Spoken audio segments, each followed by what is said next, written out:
ನಮಸ್ಕಾರ, ನಾನು ನಿಮ್ಮ ಲತಾ. ವೆಜ್ ರೆಸಿಪೀಸ್ ಆಫ್ ಕರ್ನಾಟಕಕ್ಕೆ ನಿಮಗೆಲ್ರಿಗೂ ಮತ್ತೊಮ್ಮೆ ಸ್ವಾಗತ. ಹಲಸಿನಕಾಯಿ ಬೀಜದಿಂದ ರುಚಿಕರವಾದ ಒಂದು ರೆಸಿಪಿ ಹೇಗೆ ಮಾಡೋದು ನೋಡೋಣ. ಮೊದಲಿಗೆ ಬೇಕಾಗೋ ಪದಾರ್ಥಗಳು: ಒಂದು ಬೋಲು ಅಥವಾ ಒಂದು ದೊಡ್ಡ ಹಿಡಿಯಷ್ಟು ಹಲಸಿನಕಾಯಿ ಬೀಜ, ಮತ್ತು ಒಂದು 2 ಟೇಬಲ್ ಚಮಚದಷ್ಟು ಎಣ್ಣೆ, ಅರ್ಧ ಚಮಚ ಸಾಸಿವೆ, ಅರ್ಧ ಚಮಚ ಜೀರಿಗೆ, ಒಂದು ಒಣಮೆಣಸಿನಕಾಯಿ ಮತ್ತೊಂದು ಅರ್ಧ ಚಮಚದಷ್ಟು ಉದ್ದಿನಬೇಳೆ, ಹಾಗೆ ಸಣ್ಣದಾಗಿ ಹೆಚ್ಚಿರೋ ಶುಂಠಿ ಅರ್ಧ ಚಮಚ, ಸ್ವಲ್ಪ ಹಸಿಮೆಣಸಿನಕಾಯಿ, ಸ್ವಲ್ಪ ಕರಿಬೇವು, ಒಂದು ಈರುಳ್ಳಿ ಸಣ್ಣದಾಗಿ ಹೆಚ್ಚಿರೋದು, ದೊಡ್ಡ ಚಿಟಿಕೆ ಇಂಗು, ಒಂದು ಚಿಟಿಕೆ ಅರಿಶಿನ, ಸ್ವಲ್ಪ ತೆಂಗಿನ ತುರಿ, ಸ್ವಲ್ಪ ಕೊತ್ತಂಬರಿ ಸೊಪ್ಪು. ಇವಾಗ ಹೇಗೆ ಮಾಡೋದು ಅಂತ ನೋಡೋಣ. ಮೊದಲಿಗೆ ಈ ಹಲಸಿನಕಾಯಿ ಬೀಜ ಇದೆಯಲ್ಲ, ಅದ್ರದ್ದು ಸಿಪ್ಪೆ ತೆಗಿಬೇಕು. ನೋಡಿ, ಈ ಥರ ಒಂದು ಕುಟ್ಟಾಣಿನ ಏನಾದ್ರು ತಗೊಂಡು ಜಜ್ಜಿ ಈ ಥರ ಸಿಪ್ಪೆ ತೆಗಿಯೋದಕ್ಕೆ ಸುಲಭ ಆಗುತ್ತೆ. ಹಲಸಿನಕಾಯಿ ಬೀಜ ಒಂದು 2-3 ದಿನ ಹಳೆಯದಾಗಿದ್ದು ಚೆನ್ನಾಗಿ ಒಣಗಿದ್ರೆ ಸುಲಭವಾಗಿ ತೆಗಿಯೋಕ್ಕಾಗತ್ತೆ. ಹಸಿ ಆದರೆ ಒಂಚೂರು ಕಷ್ಟ ಆಗುತ್ತೆ. ನೀವೇನು ಮಾಡಿ ಅಂದರೆ ಎಲ್ಲ ಹಲಸಿನಕಾಯಿ ಬೀಜನ ಒಂದು ಸಲಕ್ಕೆ ಜಜ್ಜಿಕೊಂಡು ಆಮೇಲೆ ಒಂದಾದ್ಮೇಲೆ ಒಂದು ಸಿಪ್ಪೆ ತೆಗೆದ್ರೆ ಸುಲಭವಾಗಿ ಬೇಗ ಆಗುತ್ತೆ.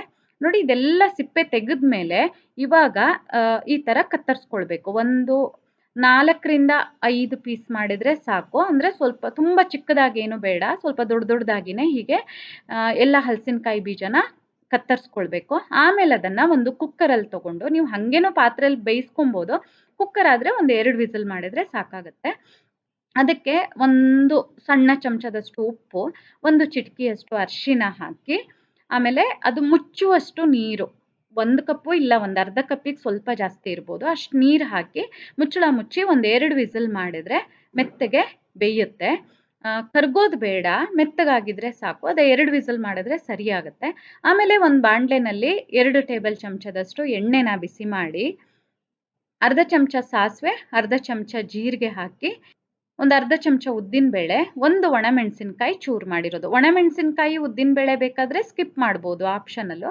ಸಾಸಿವೆ ಜೀರಿಗೆ ಸಿಡಿಯೋಕ್ಕೆ ಶುರುವಾಗುತ್ತಲ್ಲ, ಆವಾಗ ಅದಕ್ಕೆ ಸ್ವಲ್ಪ ಕರಿಬೇವು, ಒಂದು ಅರ್ಧ ಚಮಚ ಹೆಚ್ಚಿರೋ ಶುಂಠಿ, ಮತ್ತು 1 ಅಥವಾ 2 ಹಸಿಮೆಣಸಿನಕಾಯಿ, ನಿಮಗೆ ಎಷ್ಟು ಖಾರ ಬೇಕೋ ಅಷ್ಟು, ದೊಡ್ಡ ಚಿಟಿಕೆ ಅರಿಶಿನ, ಮತ್ತೊಂದು ಸಣ್ಣ ದೊಡ್ಡ ಚಿಟಿಕೆಯಷ್ಟು ಇಂಗು, ಹಾಗೆ ಜೊತೆಗೇನೆ ಸಣ್ಣದಾಗಿ ಹೆಚ್ಚಿರುವಂತಹ ಈರುಳ್ಳಿ ಒಂದು ದೊಡ್ಡದು. ಇವಿಷ್ಟನ್ನು ತಗೊಂಡು ಈರುಳ್ಳಿ ಒಂದು ಸ್ವಲ್ಪ ಮೆತ್ತಗಾಗೋವರೆಗೆ ಚೆನ್ನಾಗಿ ಹುರಿಬೇಕು.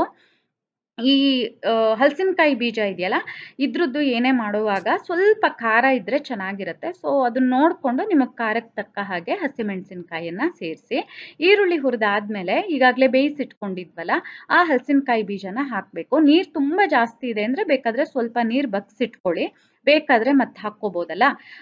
ನಾನು ಏನು ಮಾಡ್ತೀನಿ ಅಂದರೆ ಸ್ವಲ್ಪ ನೀರನ್ನು ಬಗ್ಸಿ ತೆಗೆದು ಸ್ವಲ್ಪ ನೀರನ್ನು ಹಾಕ್ತೀನಿ. ಆಮೇಲೆ ನಿಮಗೆ ಇವಾಗ ಹಾಗೆ ತಿನ್ನೋದಾದರೆ ಉಪ್ಪು ಸಾಕಾಗತ್ತೆ.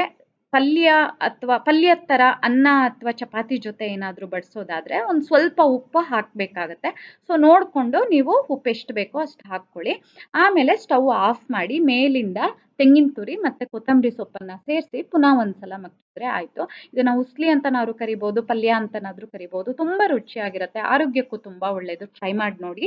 ನಿಮಗೆ ಈ ವಿಡಿಯೋ ಇಷ್ಟ ಆದಲ್ಲಿ ಲೈಕ್ ಮಾಡಿ, ಶೇರ್ ಮಾಡಿ, ಕಮೆಂಟ್ ಮಾಡಿ, ಹಾಗೆ ನಮ್ಮ ಚಾನಲಿಗೆ ಸಬ್ಸ್ಕ್ರೈಬ್ ಮಾಡೋದನ್ನು ಮರಿಬೇಡಿ. ಧನ್ಯವಾದಗಳು.